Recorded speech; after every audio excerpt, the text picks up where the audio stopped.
আসলে প্রভুর বাক্যের কাছে যাবো এখন। গণনা পুস্তক তার 24 অধ্যায় 17 পদ। 24 অধ্যায় 17 পদ আজকে আমাদের আলোচনার বিষয়। আমরা কি দেখছি, তাই না, বিভিন্ন জায়গা থেকে বড়দিনের তাৎপর্য দেখছি। আমি বলছি শুধু বড়দিন মানে কি না, গোশালা না, যাবপাত্র না, পণ্ডিত না, আর অনেক বিষয় আছে, তাই না? সেটা আমরা প্রথম থেকেই দেখতেছি বাইবেলের বড়দিন। বাইবেলের প্রথম বড়দিনের যে মেসেজ, ভাববাণী কোথায় আছে? 3:15 সেটা আমরা দেখলাম প্রথম আলোচনায় আমাদের। এরপরে আমরা দেখলাম যে যিশুর জন্ম হবে কোন বংশ থেকে? জিহুদা। যেখানে লেখা হচ্ছে যাকবের বয়স যখন 147 বছর বয়স, সে জানতেছে মারা যাবে কিছুক্ষণ পরে বা কিছুক্ষণ মানে কয়েকদিনের মধ্যে তিনি মারা যাবেন। তখন তিনি সব ছেলেদের ডাকছে এবং তিনি 17 বছর মিশরে ছিলেন, গোশন প্রদেশে। তিনি প্রত্যেকটা ছেলেকে জানতেন না তার রুবেন কেমন বড় ছেলে, এবং জানতেন তার সবচেয়ে ছোট ছেলেকে বিন্যামিন। সবাইকে নাম ধরে জানতেন, তাদের ক্যারেক্টার জানতেন। যখন জিহুদা সম্পর্কে বলতে গেলেন, তিনি তখন বললেন যে তার কাছ থেকে রাজদণ্ড কখনো যাবে না। এরপর আমরা দেখলাম কি জিহুদার মধ্যে থেকে তার ছেলে পেরস। পেরসের পরে আমরা দেখতেছিলাম কি বংশতালিকায় দেখলাম বয়সের কথা। বয়স কাকে বিয়ে করছে? মোয়াবীয় রূপকে বিবাহ করেছে। এরপরে আমরা দেখলাম কি এই আস্তে আস্তে দাউদের জন্ম হইল। দাউদ থেকে আস্তে আস্তে জোসেফ এবং মরিয়ম দুজনেই কিন্তু কি জিহুদা বংশের, দাউদ বংশের। কোথা থেকে এটা একটা কমপ্লেক্স কোন হিসাব না। হিসাব পেয়েছে কি দাউদের 2 ছেলে ছিল, একজনের নাম ছিল সলোমন আর একজনের নাম ছিল কি নাথন। এই নাথন ভাওয়াদি না। আপনাদের এলাকায় অনেকের নাম, একটা নাম আছে না, এক এলাকায় অব্রাহাম 2 জন থাকতে পারে, একটা উত্তর পাড়ার অব্রাহাম, একটা দক্ষিণ পাড়ার কি আব্রাহাম। সেই নাথন থেকে একটা লাইন, সলোমন থেকে একটা লাইন, এই 2টা লাইন কি একসাথে এক হয়েছে। সেই জন্য কি যিশুর যে লিগ্যাল পিতা ছিল জোসেফ, এবং অরিজিনাল লাইন আদম থেকে আসছে। যিশুর লাইন আদম থেকে শুরু করে আব্রাহাম, তারপরে কি ইসহাক, যাকব, জিহুদা, দাউদ, এবং আমরা দেখতে পাই কি পরে যিশু আসছে। সেটা আমরা দেখছি। সেই জন্য কি বড়দিন আমাদের বিভিন্ন প্রেক্ষাপট থেকে দেখতে হবে। তো আজকে আমাদের আলোচনার বিষয় কি? একজন ভাওবাদী যার সম্পর্কে বাইবেল নেগেটিভ কমেন্টস করে, তার নাম ছিল বিলিয়ম। তিনি লেখছেন যিশু সম্পর্কে এরকম ভাওবাদী আর কেউ করে না, যে একটা স্টার আসতেছে যাকবের মধ্যে থেকে, একটা নক্ষত্র আসতেছে। আর সেই স্টার সম্পর্কে আমরা দেখতে পাই কি 17 পদ আমরা পাঠ করি, আমি তাহাকে দেখিব কিন্তু এখনে নয়। কখন দেখবি? এটা ইন ফিউচার বলতেছে। তাহাকে দর্শন করিব কিন্তু নিকটে নয়, কাছে না, দূরত্ব। যাকব হইতে এক তারা উদিত হইবে, ইসরায়েল হইতে এক রাজদণ্ড উঠিবে, তা মোয়াবের 2 পার্শ্ব ভগ্ন করিবে, কলহের সন্তানদের সকলকে সংহার করিবে। কোন স্টার? যে যাকব হইতে যেই তারা উদিত হবে এবং তাহা কি করবে? ইসরায়েল হইতে রাজদণ্ড উঠিবে। যেটা আমরা আদি পুস্তক 49 অধ্যায় দেখলাম, যেখান থেকে জিহুদের মধ্যে থেকে রাজদণ্ড কখনো শেষ হবে না। তিনি কিন্তু ইসরায়েলের ভাওয়াদী ছিলেন। কে? বিলিয়ম। ইসরায়েল থেকে জাতন, পরজাতি। তার বাড়ি ছিল ব্যাবিলন, ইউফ্রেটিস নদীর তীর। হ্যাঁ, সেখান থেকে তাকে ভাড়া করে আনা হয়েছে। কি করা হয়েছে? ভাড়া করছে তাকে। তার ভাড়া সম্পর্কে আমরা দেখতে পাই কি, এটা প্রেক্ষাপট অবশ্যই জানতে হবে। প্রেক্ষাপট যদি আমরা না জানি আমরা কিছুই বুঝবো না। সেই জন্য মনে রাখতে হবে বিলিয়মের বাড়ি কোথায় ছিল? পাথর। হ্যাঁ, বাইবেল আছে, এটা আমরা দেখবো, যেটা গণনার পুস্তক 22 অধ্যায়। কয় পদ? 5 পদ।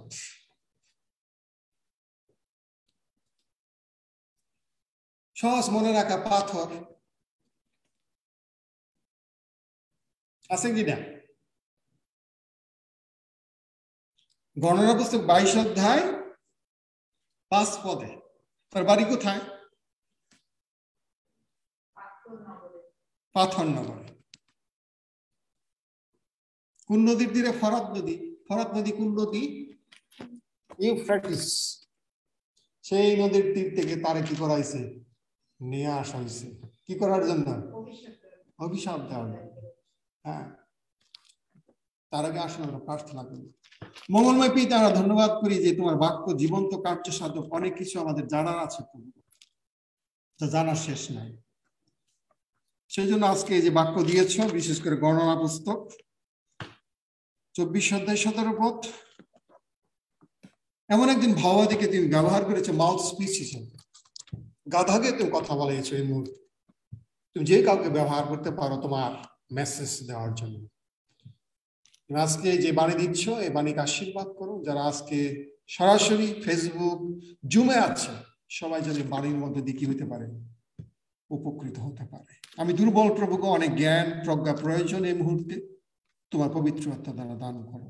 এই প্রার্থনা যিশু তোমার নামে চাই। আমরা যে কনটেক্সট না জানি, সেই জন্য বিয়ে করতে গেলে কি দরকার? আগে আমরা কি দেখি? পরিবার দেখি, বংশ দেখি, অনেক কিছু দেখি। যার বড়দিন পালন করব, যার জন্মদিন, তার সম্পর্কে শুধু 100 বছরের ইতিহাস না, হাজার হাজার বছরের কি দরকার?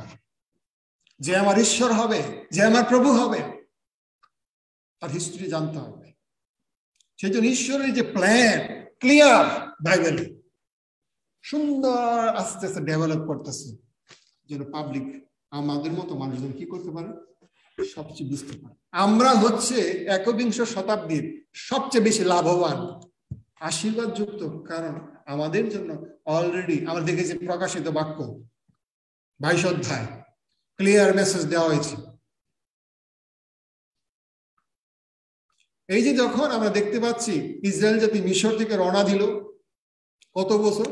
40 বছর থাকতেছে, খাইতেছে, তারা ঘুরতেছে কোথায়? মরুভূমিতে। এই পর্যন্ত আমরা দেখতে পাই বেশ কিছু রাজ্য এই ঘটনার আগে তারা দখল করে নিচ্ছে। এর মধ্যে অন্যতম রাজ্য কোনটা? ইমোরীয়। সেই ইমোরীয় ছিল কি? জর্দনের পূর্ব পারের বিরাট সাম্রাজ্য ইমোরীয়।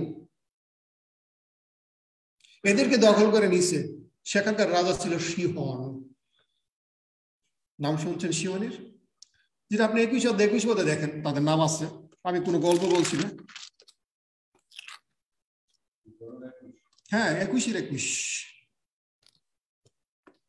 কোনো গল্প না, সেখানে লেখছে। দেখেন ইমোরীয়দের রাজার নাম কি? সিহন। তারপরে আমরা দেখতে পাই তারা আরেকটা রাজ্যের সম্পর্কে জানতে, জাসের।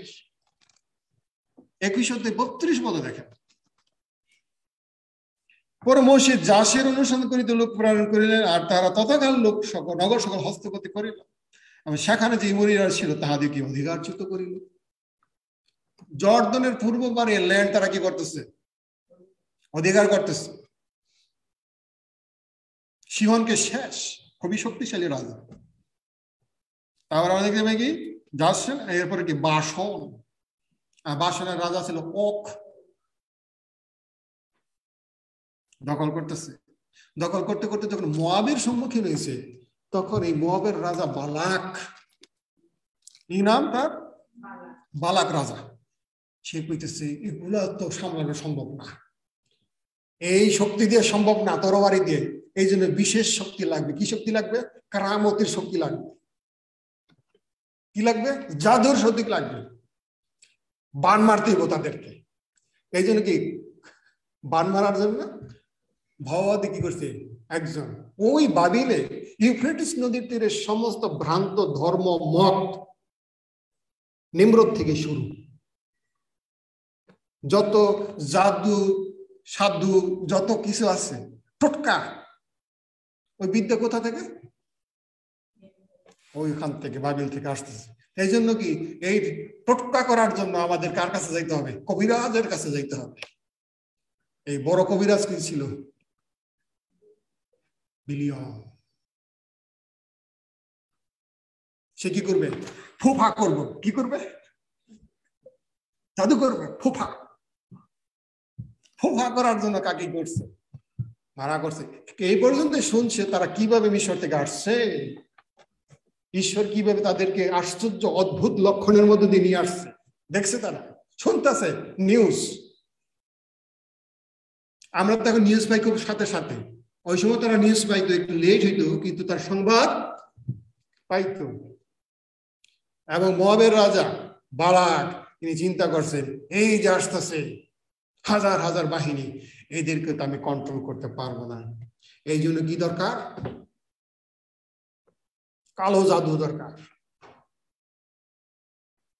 আমাদের বাংলাদেশেও কিন্তু আমি দেখেছি এই কালো জাদুর প্রভাব, ব্ল্যাক ম্যাজিক আছে কিনা। এবং তাকে বলছে তুমি আসো। প্রথমে বলছে যে আমি যাব, কিন্তু ঈশ্বর যা বলে আমি যাবো। প্রথমে রাজি হয়ে না যাইতে, দ্বিতীয়বার লোক পাঠাচ্ছে আরো বেশি বেশি দিব। দ্বিতীয়বার গেল, তখন আসার সময় স্বর্গদূত তার মাঝখানে দাঁড়াইছে এবং তাকে বলছে প্রথমে তুমি যাইতে পারবে না, কিন্তু সে দেখে নাই ওই মাঝখানে কি আছে? স্বর্গদূত দাঁড়াই আছে। স্বর্গদূত গাধা চিনছে, কিন্তু ভাওয়াদি বিলিয়ম চিনে নাই, চিনতে পারে নাই। তারপর গাধার মুখ খুলে দিছে, 3 বার আঘাত করছে গাধাকে। তারপরে তারা গেল। যখন গেল তখন বইলা দিয়েছে বিলিয়ম ঠিকই, কিন্তু মনে রাখতে হবে এখানে কিন্তু ঈশ্বর কিন্তু যে কাউকে ব্যবহার করতে পারে, তাই নয় কি? আমরা ঈশ্বর কিন্তু একটা ওরিয়েন্টেশন দিচ্ছে, একটা গাধাকে মুখ খুলে দিচ্ছে। কেউ বিশ্বাস করবে গাধা কথা বলে?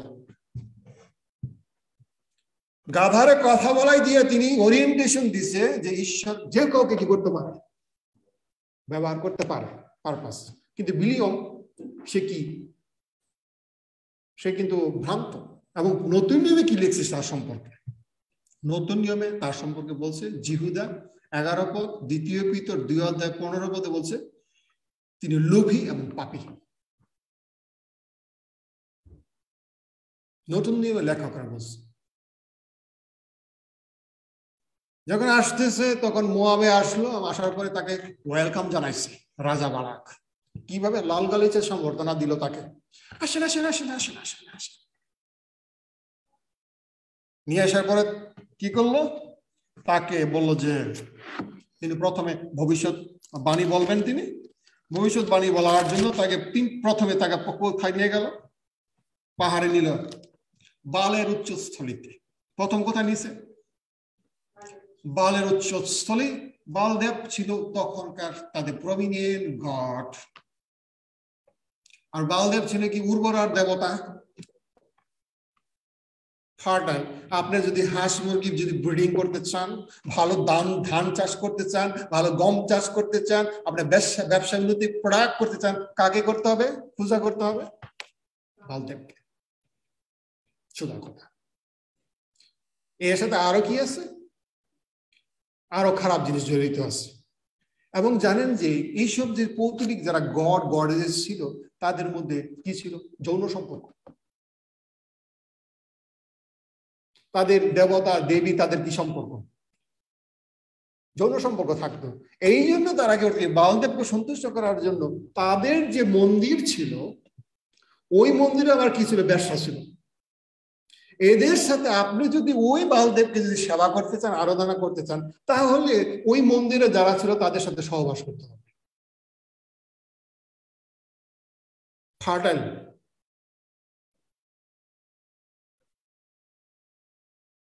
পরবর্তী সময় দেখবেন আপনারা, এই যে এই অধ্যায় দেখেন, এই 25 অধ্যায় দেখেন, পাপে পতিত হয়েছে কার কাছে? বাল পিওরে। পিওর একটা জায়গার নাম, সেখানে যখন ভাওয়াদি বিলিয়ম সে দেখছে যে কোনো কেরামতি করে কাজ হইতেছে না, সেই জন্য কি করলো, সুন্দরী সুন্দরী যে মেয়ে ছিল মোয়াবের, তাদেরকে ধরাই দিছে।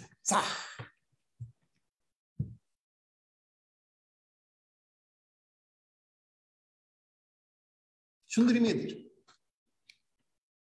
এমন কিছু করতে পারতেছে না, কিন্তু ঈশ্বর যখন দেহ দ্বারা ওই ইসরায়েল যাতে পাপ করলো, ঈশ্বর তো পাপ সহ্য করে না, করে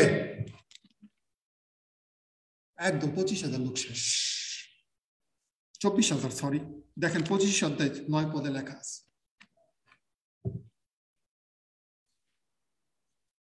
24,000 লোক লেখছে কিনা পড়েন একজন। হ্যাঁ, যখন বিলিয়মে কাজ করাইছে,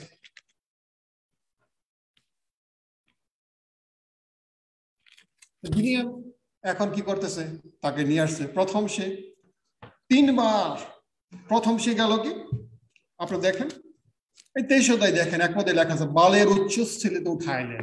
ক্লিয়ার? বাইবেলে লক্ষ্য করেন, ওখানে তিনি কুরবানি দিলেন, তখন আশীর্বাদ করলেন। আশীর্বাদ করার পরে পরে তিনি করলেন কি, সমস্ত দিয়ে আশীর্বাদ করতেছে। মোয়াবের রাজা বলতেছে তুমি কি করতেছো, তুমি কি আশীর্বাদ করতেছো? তখন চিন্তা করলো জায়গা চেঞ্জ করো। কি করো?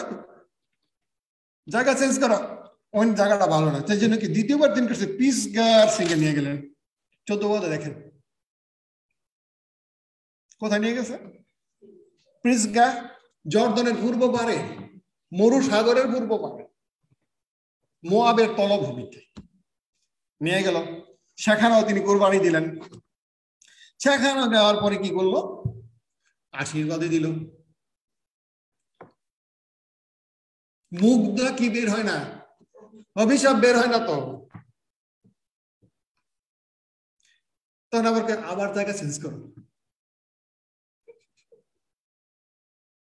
কি করেছে, আবার নিয়ে গেছে কোথায়, 28 পদে দেখেন, পিওরের সিংহে বিলিয়ম নিয়ে গেছে, আর এক পাহাড়ের চূড়ায় নিয়ে গেছে।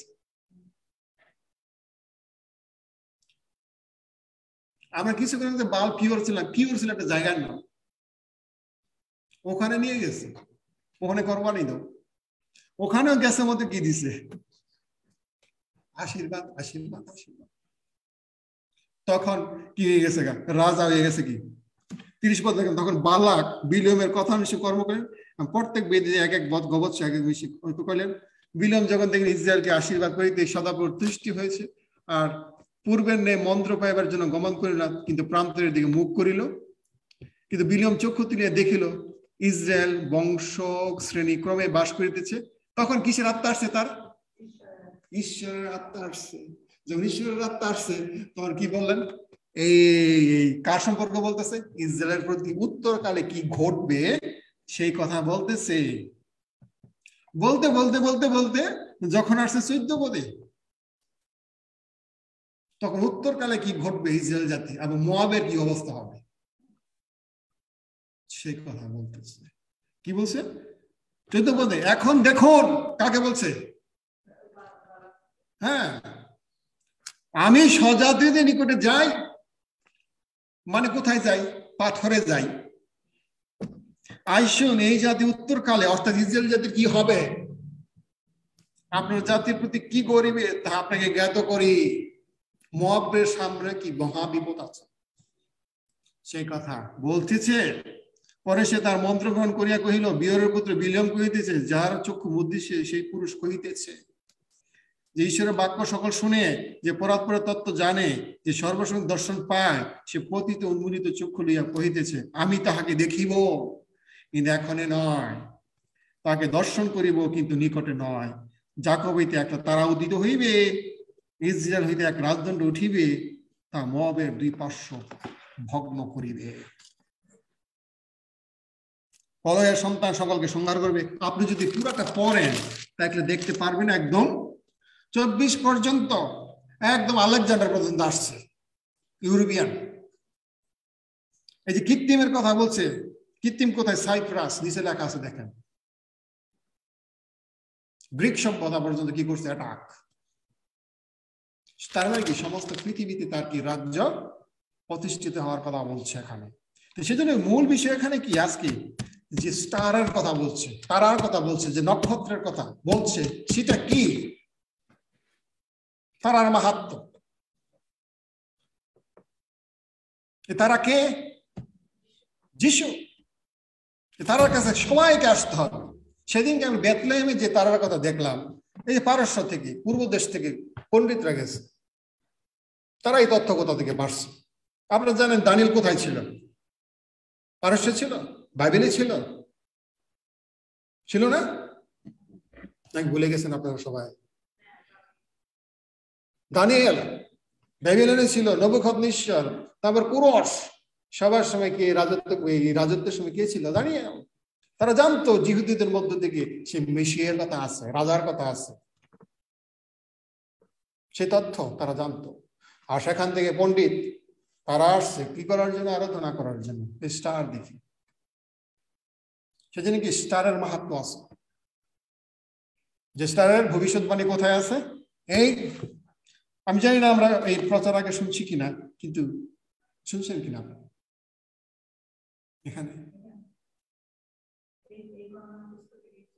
এখানে কি আছে? যিশুর কি আছে? আগমনের কথা। হ্যাঁ, সেটা কি এই যে বাণী আমরা দেখতে পাচ্ছি, সেটা কি? তারার মাহাত্ম্য 7টা মাহাত্ম্য আছে। কয়টা? তারা। প্রথম তারার অর্থ হচ্ছে কর্তৃত্ব, অথরিটি। যাকবকে নির্বাচন করেছে লিডার হিসাবে, তার ছেলে জিহুদাকে কি করেছে? নির্বাচন কি করা হয়েছে? কর্তৃত্বের জন্য। তার রাজদণ্ড কখনো যাবে না। সেই তারা দিয়ে কি প্রকাশ করতেছে? তিনি বস, তিনি অথরিটি, তার সমস্ত কর্তৃত্ব, পরাক্রম। এই জন্য যিশু বলছে কি মতি 19 অধ্যায় 19-20 পদে, সমস্ত কর্তৃত্ব কার? যিশু। এবং আমার ফিলিপিও যদি পড়তাম 2 অধ্যায়, সেখানে কি লেখা আছে? সমস্ত জানু কার কাছে পাতিত হবে? যিশু। তার মানে কি সবাই স্বীকার করবে যিশু প্রভু, লর্ড হিসাবে। আজকে আমরা হাঁটু করে স্বীকার করছি, very good, tomorrow very good, if you don't bow down, very bad. তাই কি? সেদিন তারা কি প্রকাশ করে? প্রথমত অর্ধেত্ব, দ্বিতীয়ত তারা কি করে? আলোকিত করে। তারার কি আছে? আলো আছে। প্রত্যেকটা নক্ষত্রের নিজস্ব কি আছে? আলো। তারা ধার করে না।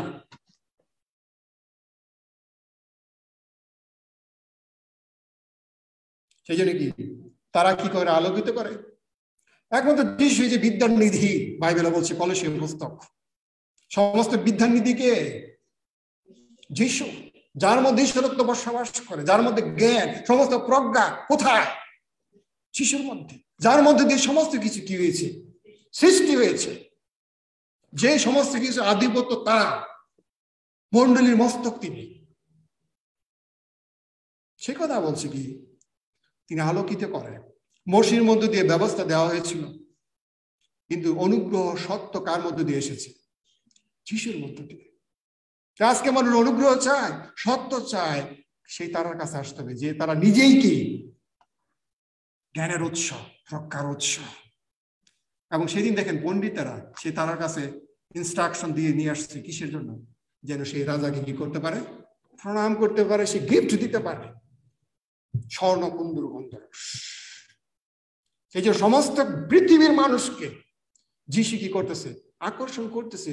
যদি সত্যিকারের একজন জ্ঞানী হতে চাও, সত্যিকারের প্রজ্ঞা পেতে চাও, সত্যিকারের কাউন্সিলিং চাও, তুমি কার কাছে আসতে হবে? যিশুর কাছে আসতে, কারণ সেই তারা তুমি। তৃতীয়ত আমরা দেখতে পাই সে তারা কি? নক্ষত্র। যে নক্ষত্র সবসময় কি থাকে, স্থির থাকে, সবকিছুর পরিবর্তন হইতেছে পৃথিবীতে, কিন্তু তারার কি হয় না, পরিবর্তন হচ্ছে। হাজার হাজার বারে পৃথিবী কি হয়েছে, জলবায়ুর পরিবর্তন হইতেছে, পানির পরিবর্তন হইতেছে, মানচিত্রের পরিবর্তন হইতেছে, আমাদের পরিবর্তন হইতেছে প্রত্যেক দিন। কিছুদিন আগে রবার দা বলছে আমার চুল নাকি সব পেকে গেছে, তাই না? মানে আমার কি হচ্ছে, আমার পরিবর্তন হচ্ছে, ক্ষয় পাচ্ছে। আমার না, শুধু সবারই কি ক্ষয় পাচ্ছে। কিন্তু নক্ষত্রের কি হবে না, তারার কি নাই, ক্ষয় নাই। সেই জন্য কি সেরকম একজন পার্সন আমাদের দরকার যে সবসময় কি স্থির। এই জন্য আমরা ইব্রিয় পুস্তক দেখতাম 13 পদে লেখা আছে, যিনি আগে ছিলেন, এখনো আছে, থাকবেন, অদ্য কল্য ভবিষ্যৎ কে, যিশু সেই তারা। চতুর্থত সেই তারা কি প্রভাব বিস্তার করে। খ্রিস্ট দেখেন, এই যে তারা, পৃথিবীতে এমন কোন ব্যক্তি নাই যে যিশুর মতো প্রভাব বিস্তার করতে পেরেছে। আমাদের ইতিহাস কি হয়ে গেছে, দ্বিখণ্ডিত হয়েছে। খ্রিস্টাব্দ, খ্রিস্টপূর্ব ইতিহাস কি হয়ে গেছে, চেঞ্জ হয়ে গেছে। যার নামে পৃথিবীতে লাইব্রেরিতে বিলিয়ন বিলিয়ন বুকস, যার নামে তিনি সমস্ত যুক্তির উৎস, বিতর্কের উৎস, সমস্ত কিছুর উৎস, কে? যিশুর মতো পৃথিবীতে আর কেউ এমন ভাবে কি করতে পারে না, প্রভাবিত করতে পারে। সেই তারা পারছে, পারে না। সবাই এক বাক্যে মেনে নিয়েছে, খ্রিস্টান ছাড়াও তিনি প্রমিনেন্ট ব্যক্তি।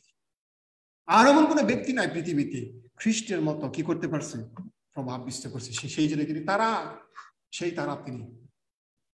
পঞ্চমত, তারা কি নির্দেশনা দেয়। আমরা জানি সিম্পল উদাহরণ কি, পণ্ডিতরা সেই তারা দেখে কি করছে, এসেছে। শুধু তাই না, আগের দিনে মানুষ কিভাবে সাগরে চলাফেরা করত, বড় বড় জাহাজ চালাতো, বিশেষ বিশেষ তারা তারা দেখত। এদেরকে পোলার স্টার বলা হইতো। তারা দেখে কি করতো, নাবিকরা জাহাজ চালাতো নির্দিষ্ট স্থানে যাওয়ার জন্য। আজকে কেউ যদি জীবনের নির্দেশনা চায়, জীবনে পরিকল্পনা চায়, সাংসারিক জীবনে, স্টুডেন্ট লাইফ, চাকরি জীবনে, কাউন্সিলিং কার কাছ থেকে আসবে? নির্দেশনা যিশুর কাছ থেকে। যিশু হচ্ছে সমস্ত কিছুর কাউন্সিলিং সেন্টার পয়েন্ট। আর তিনি সেই জীবন্ত বাক্য, যিনি কি দেয় আমাদেরকে, সে তারা নির্দেশনা দেয়। ষষ্ঠত, সে তারা কি অদ্ভুত, ওয়ান্ডারফুল কাউন্সিলর আমরা দেখেছি। তিনি অদ্ভুত মানে কি, আপনি যদি তারা থেকে এখান থেকে দেখেন কিচ্ছু না, কিন্তু যত কাছে যাবেন তত কি হবেন, আশ্চর্য হবেন। এই জন্য টেলিস্কোপ দিয়ে কি করে, দূরের জিনিস দেখে। টেলিস্কোপ, যখন তারা টেলিস্কোপ দিয়ে দেখে তারা আশ্চর্য হয়, যত কাছে যাবেন তত বেশি। সেই জন্য যিশুকে দূর থেকে দেখলে মনে হবে সামান্য একজন কি নবী, কবি, ছবি, কিন্তু তাই নয়, অনেক কিছু।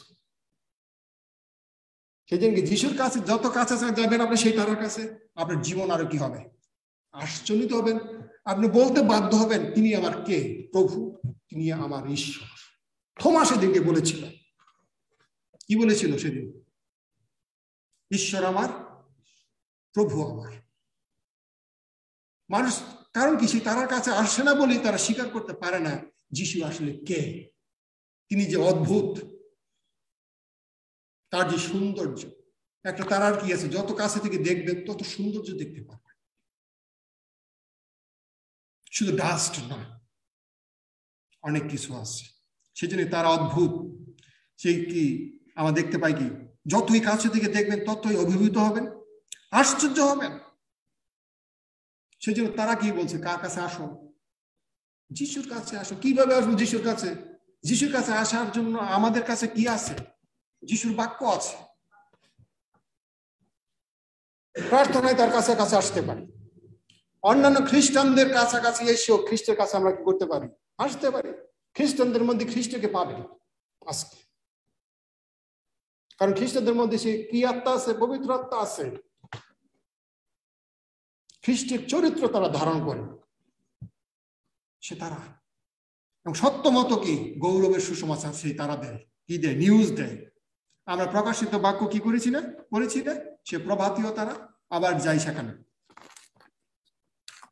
22 অধ্যায় থেকে মর্নিং স্টার, যাকে বলা হয়েছে কি যিশুকে মর্নিং স্টার।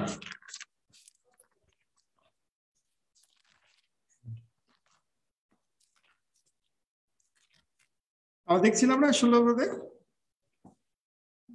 সেই স্টার কোথা থেকে আসছে? এটা সেই স্টারটা একজন পড়ি জোরে,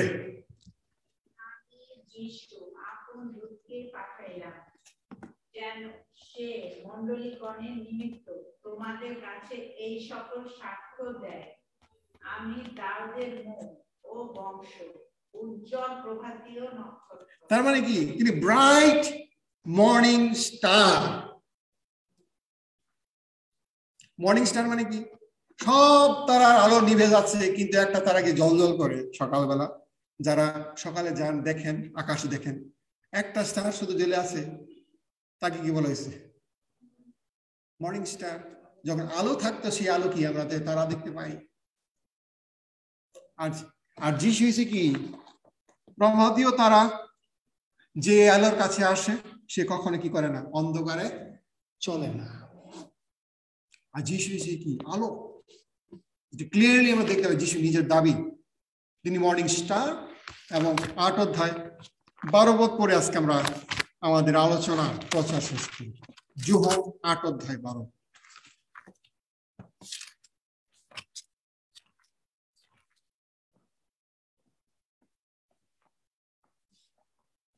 স্টারের কাছে আসতেই হবে সমস্ত মানুষকে। এই বড়দিন আহ্বান করে শুধু পিঠা খাওয়ার জন্য না, নতুন নতুন বস্ত্র আর সান্তা ক্লজ না, যিশুর কাছে আসতে হবে, সে তারার কাছে আসতে হবে। 12 পদ। হ্যাঁ দিদি পড়েন। যিশু আবার লোকদের কাছে কথা কহিলেন, তিনি বলিলেন, আমি জগতের জ্যোতি। যে আমার পশ্চাৎ আইসে, সে কোনো মতে অন্ধকারে চলিবে না। আমেন।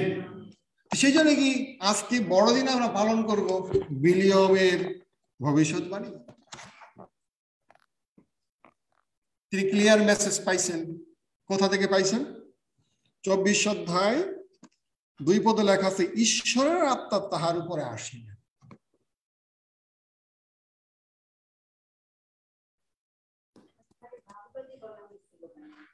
কারণ ঈশ্বর তার ব্যবহার করছে, তার বাক্য দিচ্ছে।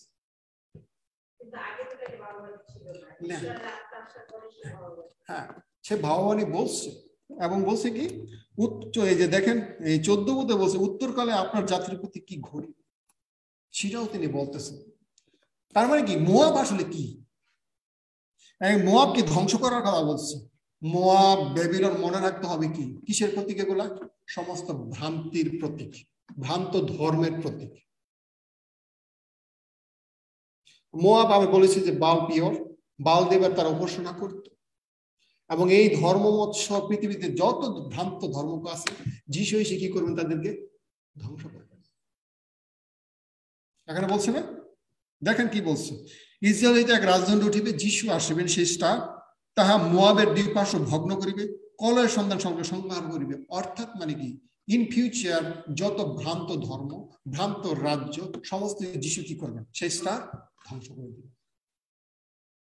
সেই জন্য কি আজকে আমরা দেখলাম যে বিলিয়মের মধ্য দিয়ে যে ভবিষ্যৎবাণী করা হয়েছে সেটা কি 16 পদ, যে স্টারের 17 পদ আমরা দেখেছি যে স্টারের কথা। সে স্টার হচ্ছে কি আমাদের প্রভু যীশু খ্রিস্ট। 7টা পয়েন্ট দেখেছি। প্রথমত দেখছি সে তারা কর্তৃত্বের প্রতীক, দ্বিতীয়ত আমরা দেখেছি এটা আলোকিত করে, তৃতীয়ত আমরা দেখতে পারি কি সে নক্ষত্র, তার কোনো পরিবর্তন নাই। চতুর্থ দেখেছি সে তারা প্রভাব বিস্তার করে। পঞ্চমত দেখেছি নির্দেশনা দেয়, জীবনের নির্দেশনা। ষষ্ঠ দেখেছি আমরা অদ্ভুত, যত কাছে যাবেন ততই অভিভূত হবেন। এবং সপ্তমত দেখেছি গৌরবের সুসমাচার, যার কাছে আসলে তিনি যে মর্নিং স্টার, কেউ অন্ধকারে চলবে না। সেই জন্য কি এই বাক্যের মধ্যে দিয়ে বড়দিন, আমি বিশ্বাস করি এই বছরের বড়দিন আপনাদের, সঠিক তথ্য ডাটা জেনে মেনে কি করতে পারবো, আমরা বড়দিন করতে পারবো যে সত্যি সে স্টার যার অধীনে ঈশ্বর আমাদের কি করেছেন, রেখেছেন। তার কথা অনুধাবন করা, তার কাছে যাওয়া, তাকে জানা, তাকে বুঝলে সত্যিকারের বড়দিন হবে। তখন বাহ্যিক যেসব বিষয়গুলো আছে এগুলো ক্ষীণ হয়ে যাবে। তখন আপনি যিশুতে কি থাকবেন, আনন্দিত করবেন, কীর্তন গাবেন। ঈশ্বর এই ক্ষুদ্র বাক্যের মধ্যে দিয়ে সবাইকে কি করুন, আশীর্বাদ করুন।